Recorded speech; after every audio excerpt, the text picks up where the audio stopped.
Well, guys, happy Home Brew Wednesday. And I'm out of Home Brew tonight. I don't have any Home Brew beer. So I'm drinking a little bit of homemade wine. This is a homemade Bergameus red wine made from a wine expert kit. This one was made from a California connoisseur kit. I've got one brewing downstairs now. It's a wine expert kit. It was a little more expensive, the wine expert one, but it came with a little more juice. Didn't have to add as much water to it to top it up. So we'll see how it compares to this. But this is really excellent quality wine. I mean, this is better than any $10, $15, $20 bottle of wine, in my opinion.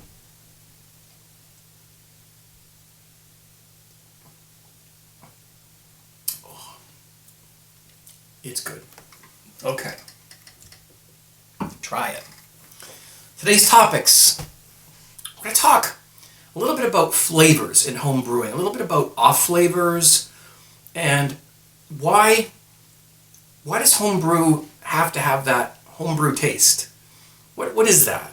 And you take one of your home brews over to your neighbor's house, you give it to him, he drinks it, and he goes, "Oh yeah, I can taste it. It tastes like a home brew." And you're like, I'm not sure I like that. We don't necessarily want it to taste like a home brew, depending on what you mean by taste like a home brew. If you mean tastes better than store-bought beer, yeah, it can, often does.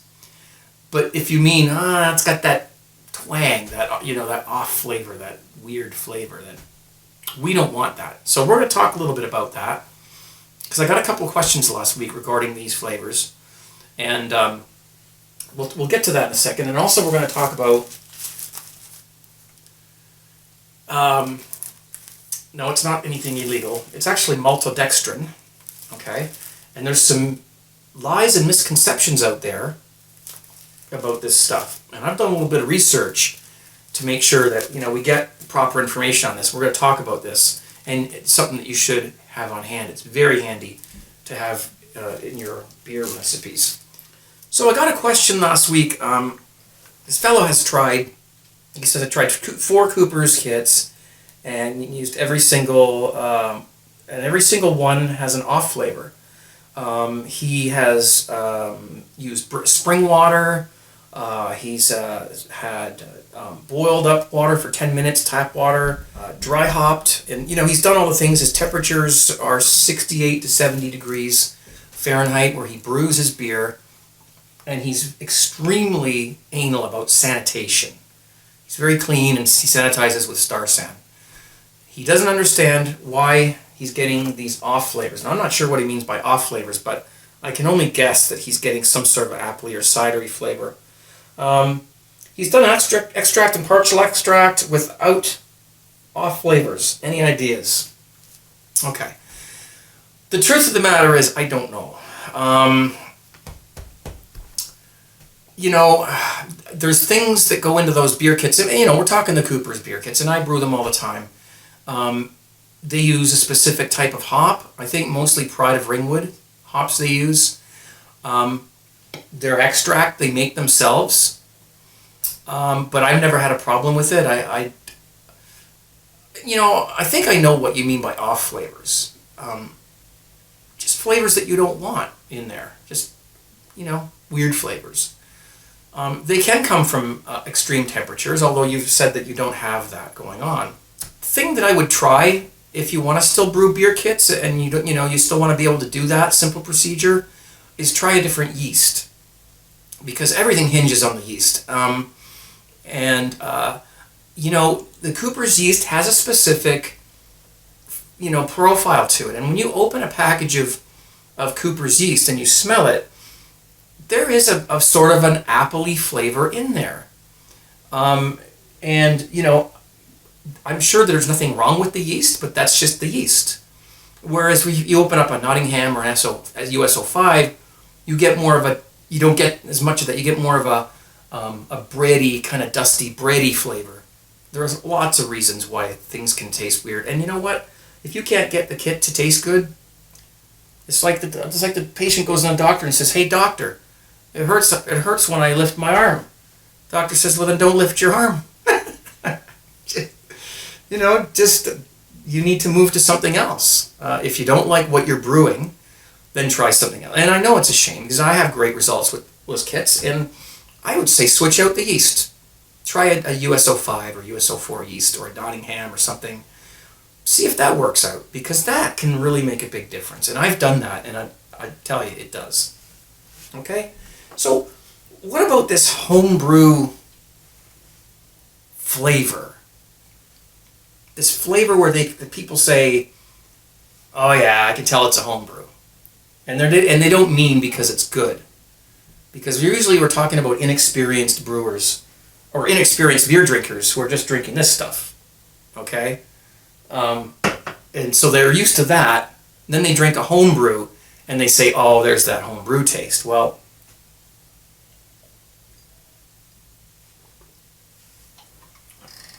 when I first started making videos on YouTube, people would ask me, how do I get, I want to make, I'm a new brewer and I'd like to make a Coors Light or, a Budweiser, or, I want to make my favorite store-bought beer.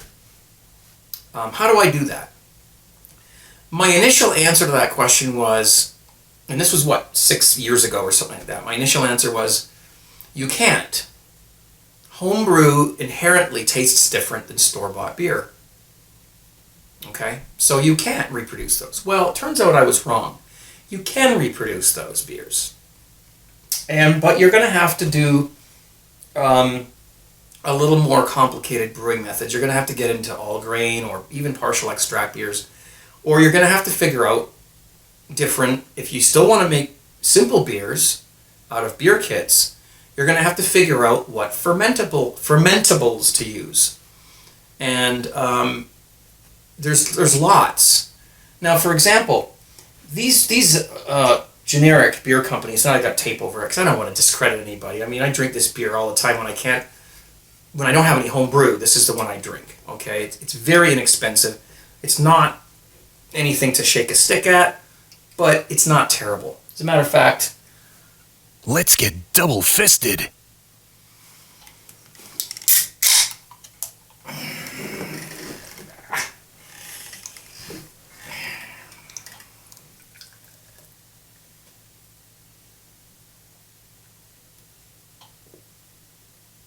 now, these beer companies, and look at the color of that.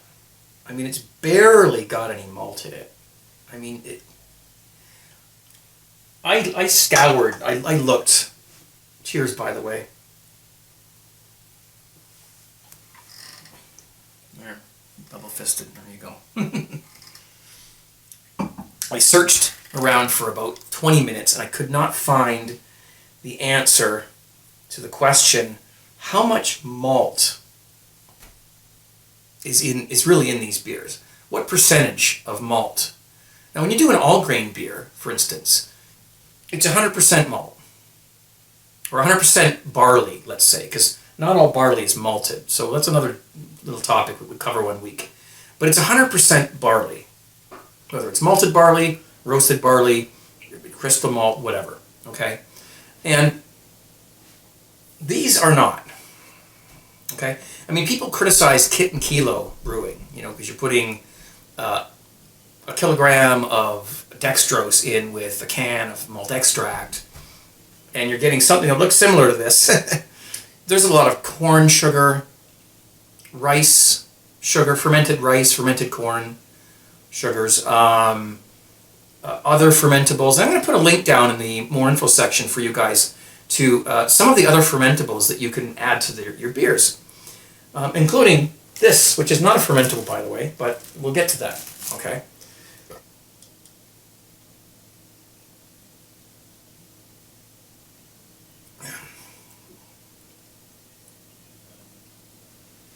There's probably about 50% malt in this beer, as opposed to an all-grain batch or an extract batch, which has all extract, no sugar. Okay, so there's the first thing. You got Joe next door, who's drinking this all the time. It's practically flavorless, goes down very easy. There's no hops in it that I can detect. I mean, there's probably some, one hop addition. just to counter the sweetness of it, of the little bit of malt that's in there. I mean, what kind of malt would that be? I mean, it's just, yeah, they're not, it's just not an all malt beer. Now, it's got an upside down snowstorm, it's got a little bit of head retention on it, it's got some lacing. For the cheap beer that it is, it's not that bad if you want a lawnmower beer. Okay? You know, but this is what they're used to. And it's practically flavorless. Then you give them a homebrew where you've used either all grain or a partial extract, or maybe a kit with some dextrose and some maltodextrin and some dry malt extract, whatever. And they put that in their palate and they go, whoa, what is that? And even if there is an off flavor there, which there sometimes can be, with any style of brewing, it hits their tongue like a ton of bricks. And they don't know what to make of it. So when you make a home brew that tastes like one of them, and you give it to your mom and she says, oh yeah, it's a home brew, maybe that's why. Because they're not used to all the hops and all the malt flavor that's in there that's lacking in these things. That's my answer to that question. Okay. Otherwise, yeah, maybe there are some off flavors in there. Check your temperatures, change out your yeast, buy a good yeast, see what happens. Let's get on with this maltodextrin thing. Okay, I don't want to make a mistake. I did do some research on this and I was very careful to try and find out the right information, because God knows, and I've been on the forums, there is so much confusion about this stuff that I want to set it straight right now. Maltodextrin, I didn't bring my glasses, so I'm going to squint down here. Maltodextrin is another carbohydrate used in brewing. It provides almost no fermentation, but does add body and mouthfeel when added at about 500 grams per 5 gallons batch. It will add about okay, let's stop there. Okay. So if you read somewhere that this is fermentable, it's not. And I've had people say it to me on my broadcast and write it to me in messages. It is barely fermentable. It says here, as I said, it says it provides almost no fermentables. I read somewhere about 15% fermentable. So very little. Not worth counting, really. So it will up your, I think that's what people are getting confused, because they do a batch without it and they get an original gravity of whatever, and then they do a batch with it and the original gravity is higher, and they think, oh, it is adding fermentability. But wait, your final gravity will also be higher. Okay, so your potential alcohol will not change, or very tiny, it virtually won't change. So what it basically does is it takes your gravity, your original gravity, which is down here on the hydrometer, right? And your final gravity, which is up here, and it basically just bumps them like this a little bit. It just makes them a little higher. Higher means lower on the hydrometer. And there's a slight difference that's going to make, so there's a tiny bit of fermentability up there, but that's not why you add it to your beer. It's so minute. It's less than the bottling sugar that goes in the bottles of your beer. Okay, that's how little fermentability it adds. So that's that out of the way. Some people say it's not fermentable, and some people say it is. Truth of the matter is, it's minutely. It mostly stays in the beer and adds mouthfeel and body and head retention to the beer. Okay? The other misconception is that it's a non-fermentable sweetener. Okay? And I've had it said to me, and I've gone, I've tasted this stuff, I know what it tastes like. It is not sweet at all. So it can't be used to prime your bottles, and it can't be used to back sweeten your beer or make your beer sweeter. As a matter of fact, I'm going to do this right now, and you go buy yourself some maltodextrin. Good. Yeah, good. I remember to bring a spoon. Bring your pencil. Don't forget. Okay, we're going to take some, not a lot because it's weird when you put it in your mouth. So I've got just the tip of a teaspoon there, okay?